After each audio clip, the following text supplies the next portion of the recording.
Hi there, I'm Coach Kenneth. And I'm Coach Victoria. And in this video, we're going to be talking to you about your ex won't forget about you in no contact. An important topic. Yeah, we're often talking about no contact because it's a big part of turning a breakup around. And it's scary when you go no contact because many people believe that their ex is just going to forget about you and move on. That is not the case. As we often see, when you leave someone alone and you basically go into no reaching out from the time of the breakup, the less you do up front, the less damage you do up front, the more likely your ex is going to miss you and start to have a lot of different feelings that you don't expect them to have. People form huge emotional bonds with the people that they care about and love. You do not just disappear from their mind, especially in their unconscious. Even if someone tries to push you out of their mind when they're awake, when they're sleeping, when they're daydreaming, when they see something that reminds you of them, you're going to pop up. So we're going to talk about these things, and we're going to talk about why out of sight, out of mind is a myth. Mm-hmm. And I would even argue that the more they try to push you out of their mind, the more they're probably going to think about you. Yeah. Just that resistance leading to more repetition in their mind.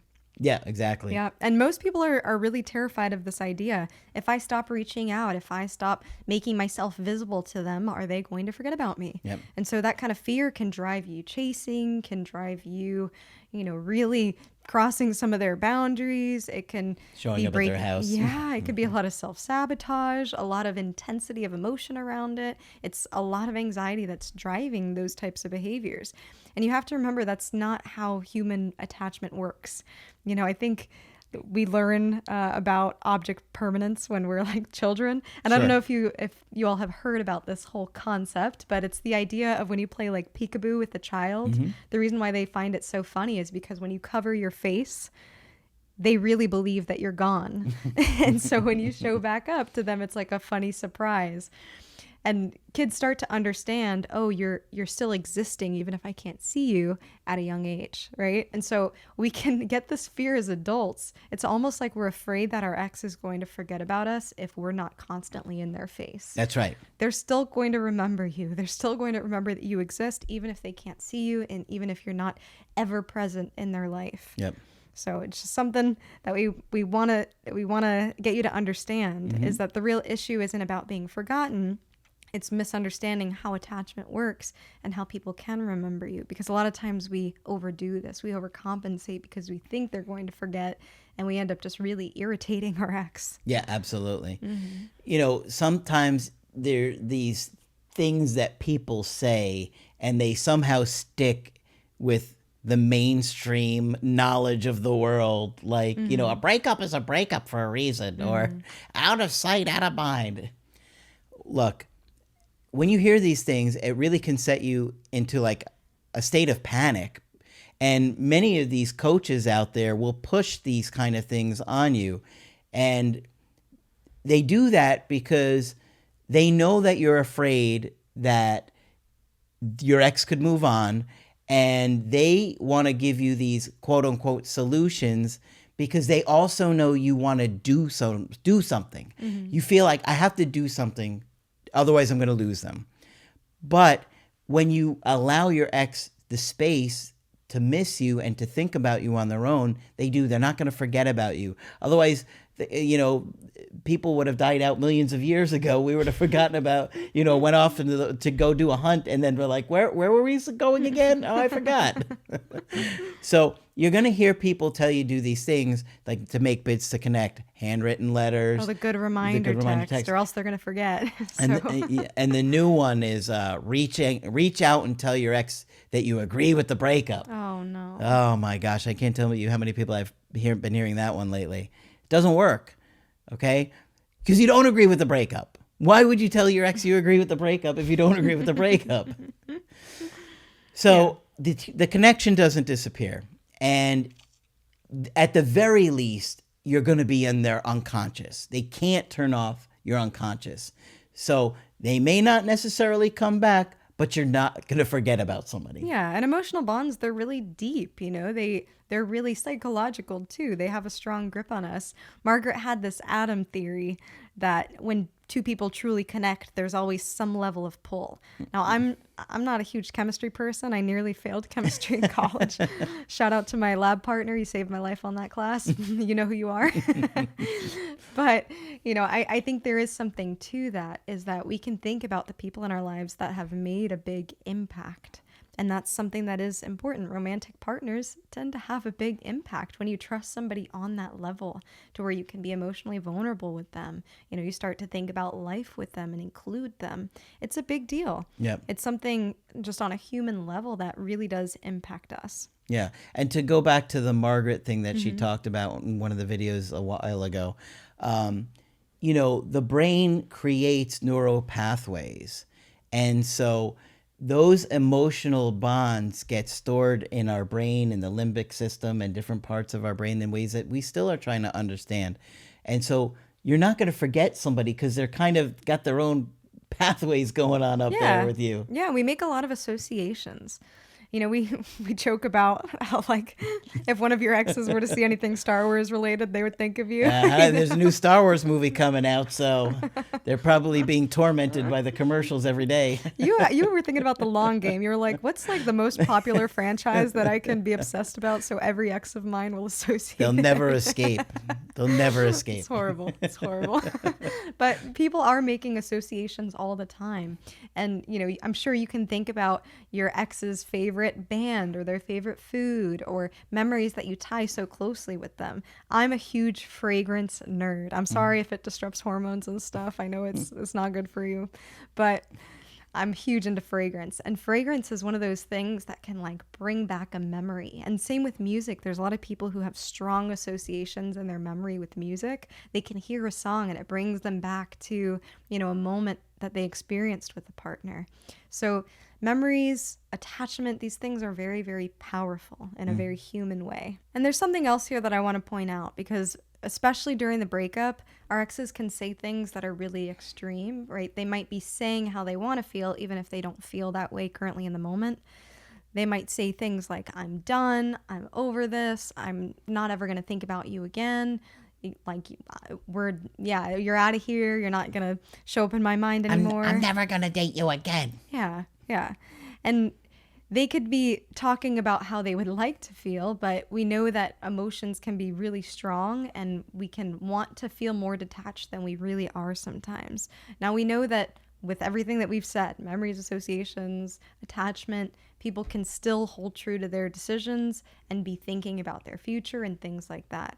In this video, we're trying to highlight the importance of attachment so that you also don't devalue your own relationship to yourself, because we do have that tendency to do that. Yeah. And these things are easy to do when you're scared, because no contact is terrifying. You're afraid, and it is scary. You're afraid that they're going to forget you. You're afraid that they're just going to move on easily. You're afraid that you're never going to hear from them again. And I know what that feels like. I've been there. And it is surprising when you're going through it, but many of you will hear from your ex again, especially when you stop reaching out and let them feel the loss. But if you have an anxious attachment style, if you grew up in a home where you didn't bond well with your caregivers, it's scarier for those people than it is for the people that are more secure, because those people are able to hold the object like we talk about. And absence didn't necessarily mean disappearance. You trusted your family to come back and take care of you. When you were in the crib, many of you that were growing up in homes where you had to quote unquote cry it out, your parents left you crying it out, you didn't think that they were going to come back. Imagine you were being an infant or a baby or 2 or 3 years old. You don't think that they're coming back. We're talking about the object permanence. So if you hide your face, an infant doesn't realize you're coming back. So you can imagine what it would feel like. It feels like death when you're an infant. You feel like you're dying without your parents. You're going to die, and you're screaming and you're crying, and you exhaust yourself to the point you fall asleep. So if you grow up in that kind of home, you're unconscious, and the wiring that you experienced as a child causes you to feel the same way when you're an adult. Yeah. And when you think about healthy development, you can go back and recall your key attachment figure's face, their scent, the sound of their voice, their presence. These things are very deeply physiological. And this allows for that kind of emotional regulation with your caregiver, and it allows you also to experience different emotion, helps you with emotional expression, all sorts of things. And so, this is an important piece because no, your partner is not your caregiver per se, but they still are an attachment figure, meaning you still connect with them. There is something about bonding skin to skin. There's that intimacy there. There's that, the scent of your partner, their voice. There is that connection on that very human level. Yep. One thing that we do, and when you're going through it and you're experiencing all this anxiety and fear, one of the things that we constantly do is we look at the ex's social media, right? And I think that is because when we see photos of them, we no longer are feeling that huge void of they're completely gone. And as a matter of fact, one of the things that you can do with kids as a client is you have them tape a picture of their mom and dad or their family on their desk or in their notebook or so they can look at those things if they're getting a lot of anxiety at school. So Margaret, we used to say, do things like that. So I think that's a big part of why we're constantly looking to see what our ex is doing on social media, because it makes us feel safe like we did when we were children and little kids or babies or toddlers and would go to our parents to feel connected to them again. Yeah. Another thing that I want to point out is time distortion, right? So after a breakup, our time can feel completely off. 10 minutes can feel like 5 hours, and time can kind of move by very slowly because you're experiencing that separation anxiety. You're wanting time to go by faster because you want to be reconnected with your attachment figure. And so this can also distort your way of thinking in terms of your ex forgetting about you. It's just like the analogy of a parent, leaving a child for just 1 second. I remember as a kid, sometimes my parents would like go to, throw the trash into the dumpster. And I remember like peering through the blinds and like, oh my gosh, are they coming back? When are they going to come back? And it feels like it's so much longer than what it is. And your ex on their end, they're feeling that initial relief from the breakup. They're like, it's been 10 minutes. It's been 10 minutes. So time distortion can play into this fear of being forgotten too. And if you're a parent, like if you try and do something like taking the trash out, even like it's true. Like I literally will take the trash outside and my daughter will be like, where are you going? And she'll like want to follow me and come outside, and it has to be a big deal. Like I'm just putting the trash out. Like we don't have to make it a whole big adventure. But that's the thing, is that kids feel that amount of separation anxiety that quick, and it could feel like forever before you return. Yeah. And so it's something that's really powerful. And so we want to remind you that the dumper isn't fully free from this feeling either. We know that they're initially feeling that relief, but they also do grieve. They also do reflect. They also do question. It's just on a different timeline. And they have the same unconscious responses as you do. And it's hard to see that they're going to experience this or feel this way, because in many cases, their words have been telling you things like, we're never going to get back together. I don't care. I'm done. Never again.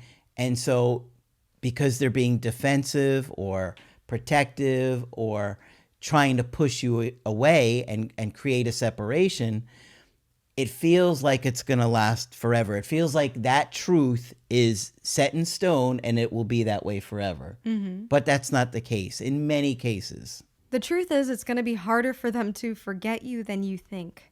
So like I had said earlier, this is not a guarantee that your ex is going to reconsider the relationship, or because they have a memory, they're going to want to reunite immediately, right? But we want you to not completely devalue your relationship. Sometimes in breakups, we can kind of think in extremes, like they're either going to want me back tomorrow or they've completely forgotten about me and moved on. Oh, yeah. The truth is probably somewhere in the middle there. They're probably feeling ambivalence. There's probably a mix of emotions, and that's part of the reality that we want to try to help you understand in this. Yeah, and I hear it all the time. I saw a comment on the channel today. My ex hasn't reached out in 4 months. It's safe to say that it's done. No, actually, no. But many exes will come back after 4 months. Years ago, it was like, if they don't come back in 30 days, you reach out and no, I'm sure people weren't getting back together because 30 days is too soon. Just the way people process things, it takes longer than that. It's okay. It feels like it's the end. But if you really love somebody and you care about them, you want to reflect and take accountability and think about what you could do better to have a healthy commitment or relationship with them again. Exactly. Right. All right. So hopefully this has been helpful to you. If you'd like to get our help personally, you could do that on my website, askgreg.net. I do email coaching and I do Zoom calls. Coach Victoria is also available for Zoom calls. I'm here whenever you'd like to chat. Just click on her name on the top of the website to schedule with her. That's it for this video. I'm Coach Craig Kenneth. And I'm Coach Victoria. And we will talk with you soon.